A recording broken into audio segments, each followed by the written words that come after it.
Hello friends, mind की फोरी channel में आपका स्वागत है। माइंड स्पीड एंड क्वांटिटी से रिलेटेड न्यूमेरिकल जो गेट 2025 में आने वाले एग्ज़ाम जो है उसमें अपेयर होने वाले के लिए बहुत महत्वपूर्ण रहेगा।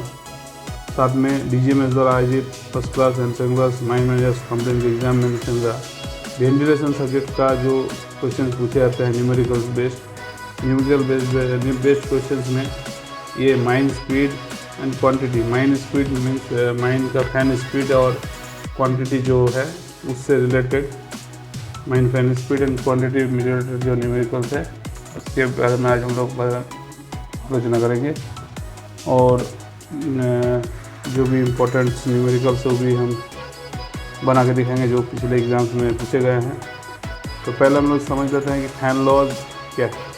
फैन लॉज इन माइनिंग, तो fan laws are fundamental principles, ये बहुत फंडामेंटल प्रिंसिपल्स है that govern the relationship between fan speed. ये रिलेशनशिप बताता है, गवर्न करता है फैन लॉज जो है किस किस के बीच में, between fan speed, air flow quantity, pressure and power in mining operations. These laws are essential for understanding and optimizing the performance of mine ventilation system। ये जो बहुत ज़रूरी है अंडरस्टैंड करने के लिए और ऑप्टिमाइज करने के लिए इसको performance of mine ventilation system. तो की फैन लॉज क्या है? पहला है quantity law. The quantity of air flowing varies directly as the speed of the fan, माने क्यू जो है डायरेक्टली वेरी करता है इनका साथ, और द पेरिफेरल स्पीड जो कि है v। In other words, if you increase fan speed, you will increase the amount of air it moves।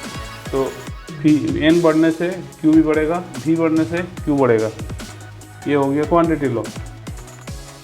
यहाँ नीचे दिया है मैथमेटिकल रिप्रेजेंटेशन में कि quantity law equal to q versus n और v। मतलब क्वांटिटी बढ़ेगा अगर RPM बढ़ा तब भी और वेलोसिटी बढ़ा तब भी, एयर वेलोसिटी। जाहिर सी बात है Q equal to A into V होता है। एरिया को अगर हम लोग कॉन्स्टेंट मान लें तो Q वर्सेस V, यही है फॉर्मूला। सेकंड फॉर्मूला है pressure law. The effective ventilation pressure water gauge develop by a fan varies directly as the square of the fan speed और the quantity of air. This means that if you double the fan speed, अगर fan speed बढ़ाते हैं, double करते हैं, the pressure it generate will increase by a factor of 4। Pressure जो है factor of 4 के हिसाब से बढ़ जाएगा। Then power law. Pressure law का अगर हम मैथमेटिकल रिप्रेजेंटेशन में देखेंगे तो क्या है? Water gauge pressure equal to varies n square, मतलब RPM का स्क्वायर, v स्क्वायर और q स्क्वायर, क्योंकि v varies q, then q square equal to v square भी है वेरिजस में रहेगा, तो वहाँ हम q स्क्वायर को भी दे सकते हैं वाटर गज के साथ। मतलब water gauge directly proportional to the quantity of air the fan deliver. Then it comes power law. The power required to drive a fan varies as the cube of the fan speed. Power जो दरकार है एक fan को drive करने के लिए very करता है फैन स्पीड का क्यूब के साथ और the quantity of air. Speed के साथ अगर क्यूब में वेरी कर रहा तो क्वांटिटी ऑफ एयर के साथ भी क्यूब में वेरी करेगा। This implies that a small increase in speed, fan speed can lead to a significant increase in power consumption. ठीक है, अगर थोड़ा स्पीड अगर हम फैन का बढ़ाते हैं, पावर कंजम्पशन में सिग्निफिकेंट इंक्रीज आता है। Power law equal to AQ versus NQ और VQ और QQ। Application of fan laws. Fan laws जो है कहाँ यूज होता है? फैन सिलेक्शन में। Fan laws help in selecting the appropriate fan size type for a given mining application based on required air flow and pressure. और fan laws जो है help करता है सिलेक्शन में अप्रोप्रिएट फैन साइज को और type को, कोई एक given mining application based on required air flow and pressure. Air flow और प्रेशर के रिक्वायरमेंट के अनुसार फैन लॉ जो है सिलेक्शन में सहायता करता है अप्रोप्रिएट साइज एंड टाइप को। दूसरा है performance prediction. Bye knowing the fan law, अगर फैन लॉ हम लोग जानते हैं, you can predict the performance of A fan under different operating condition. अलग अलग ऑपरेटिंग कंडीशंस में फ़ैन का क्या परफॉर्मेंस है इसको मैं प्रेडिक्ट कर सकता हूँ ये फ़ैन लॉ की सहायता से, जो इंटर रिलेशन तैयार होता है उसके मदद से। Energy efficiency. Understanding fan laws can help optimize fan operation to minimize energy consumption and reduce cost. अगर फैन लॉ को हम अंडरस्टैंड करेंगे तो इट कैन हेल्प, ये हमको हेल्प करेगा ऑप्टिमाइज करने के लिए फैन ऑपरेशन को, टू मिनिमाइज एनर्जी कंजम्पशन, मतलब एनर्जी एफिशिएंसी बढ़ा सकता है हम लोग का और कॉस्ट रिड्यूस कर सकता है। Trouble shooting, fan laws can be use to diagnose and trouble shoot problems with mine ventilation systems also. By understanding and applying the fan laws, mining engineers can design, operate efficient and effective ventilation system to ensure the safety and productivity of the underground mining operations. अब हम लोग कुछ जो हम लोग पढ़े उसका ही थोड़ा सा डिस्कस निकालते हैं। तो Q वर्सेस जो है N, अगर हम लोग इसको देखें power equal to P Q, हम लोग को पता है Q मतलब हो गया quantity of quantity handled by the fan, H equal to head W by the fan, pascal में रहेगा, Q जो है मीटर क्यूब पर सेकंड में रहेगा, फैन स्पीड इन RPS या RPM दोनों में रह सकता है, यहाँ RPS में हम लोग पढ़ रहे हैं। D equal to diameter of the fan in meter. तो H हेड है तो H1 बाई हेड का साथ जो है डायमीटर का डायरेक्ट प्रोपोर्शनल है, H1 by H2 equal to D1 by D2 square root का साथ डायरेक्ट प्रोपोर्शनल है। Q का साथ डायमीटर का जो है क्यूब रूट में प्रोपोर्शनल होता है, ठीक है। और P का साथ जो है D1 टू द पावर 5 में जो है डायमीटर का साथ रिलेट करता है। तो quantity variable speed, water gauge variable speed square, water gauge variable quantity square and power variable quantity Q, HP variable Q हम लोग इसको बारे में पढ़े हैं। और हम लोग मैथ करते हैं, वहाँ जो न्यूमेरिकल जो फॉर्मूलाज रहेगा उसको भी डिस्कस करते जाएंगे। जहाँ कंफ्यूजन रहेगा आप लोग कमेंट बॉक्स में ज़रूर बताइएगा। गिवन N दिया हुआ है, RPM दिया हुआ है, if RPM gets double, RPM double हो जाता है तो what is the percentage change in power. तो पावर के साथ RPM, तो power here is the power, तो पावर के साथ RPM जो है N क्या है क्यूब में जो है चेंज होता है। तो पावर वेरिएबल N क्यूब, अगर वो डबल हो जाए N तो 2N हो जाएगा, तो 2N का क्यूब हो जाएगा 8N। तो इनिशियल में था चेंज कितना हो रहा N से 8N हो गया, तो 7N चेंज हुआ N पे, तो 7N बाई N इंटू 100 में 700% जो है बढ़ जाएगा पावर, अगर डबल होता है सिर्फ RPM तो। नेक्स्ट इफ N1 दिया हुआ है 250 RPM, Q1 दिया हुआ है, P दिया हुआ है 20 mm ऑफ W वाटर गज, N2 दिया हुआ है, फाइंड द न्यू पावर। तो new P variable N cube, power equal to क्या होगा P cube by 746, P 220 into Q जो है,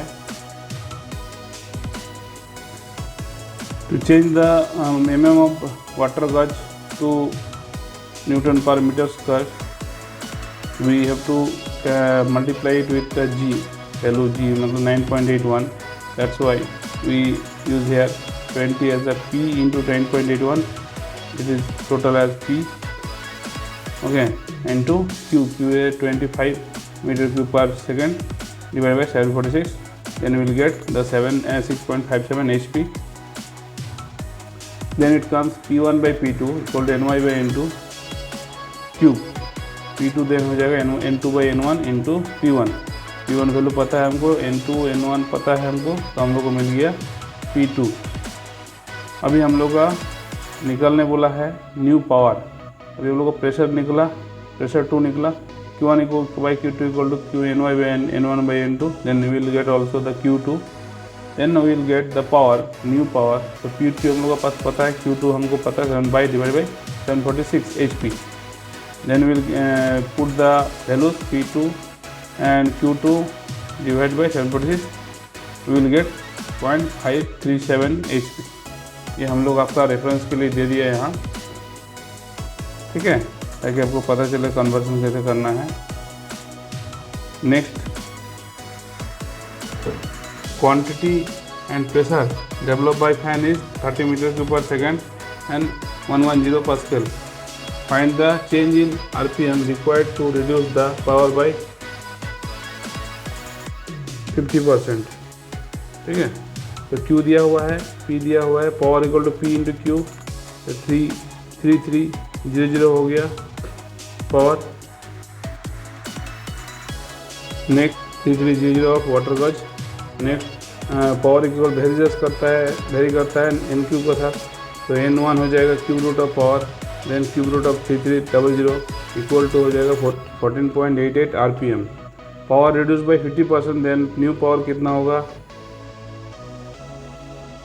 3300 डिवाइडेड बाई 2 हो जाएगा, that is 1650 watt. Then n2 will be cube root of 1650, that is 11.81।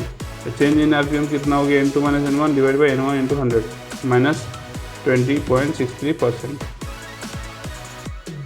Another one question is easy question है, hand written notes है मेरा, ये थोड़ा सा आपको दिक्कत हो सकता है, लेकिन मैं इसको डिक्टेट कर रहा हूँ तो आपको दिक्कत नहीं होगा।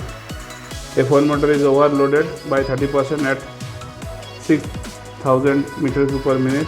Find the original quantity produced by the fan at non-overloading point.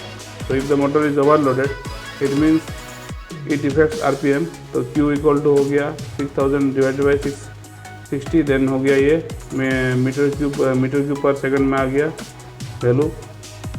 N1 पता है 130 RPM, N2 हो गया 100 RPM नॉन लोडेड में, Q1 हो गया 100 मीटर क्यूब पर सेकंड, तो Q1 by Q2 equal to 130 by 100, then Q2 will be 76.92 meter cube per second. Very easy maths are there. A fan running at 200 RPM produces 4250 meter cube per minute at a water gauge of 100 mm. If RPM increase to 250, what effects on Q and water gauge? Assuming the conditions of the mine fan remain unaltered. So Q versus speed, water gauge और pressure versus speed square. Q1 दिया हुआ है 70.83 metre cube per second, इसको 60 से divide करके हमको मिला Q1 by Q2 equal to RPM by मैंने N1 by N2, Q2 equal to हो जाएगा तब N2 by N1 into Q1। तो N2 दिया हुआ है 250, N1 था 200 इंटू Q1 है 4250 डिवाइड बाई 60, तो हम लोग आंसर आया 88.54 metre cube per second. Water गज 2 सेम वे में वाटर गज 2 हम लोग को मिलेगा, स्पीड का स्क्वायर के साथ ये होता है, मतलब चेंज होता है, तो वाटर गज 2 हो जाएगा 100 mm था, तो N2 बाई N1 स्क्वायर होगा इसमें into 100, then it will come 156.25 mm। Just simply formula use करना है और उसको यूज़ कैसे करना है उसको हमको समझना है, बस nothing. If a fan which is developing to 216 HP in the air causes 4200 meter cube per minute to pass through a mine, the what power will the fan develop when passing 5600 meter cube per minute? What Q will be developing when developing 144 HP? P power जो है varies करता है quantity के साथ cube में, तो HP2 हो जाएगा HP1 into 5600 divide by 4200 to the power cube, यहाँ से हम लोग आएगा 512 HP। क्वांटिटी जो है क्यूब रूट ऑफ पावर है, या power equal two cube quantity cube, तो यहाँ से हम लोग को Q2 मिल जाएगा 4200 cube root of 144 by 216, then will get 3668।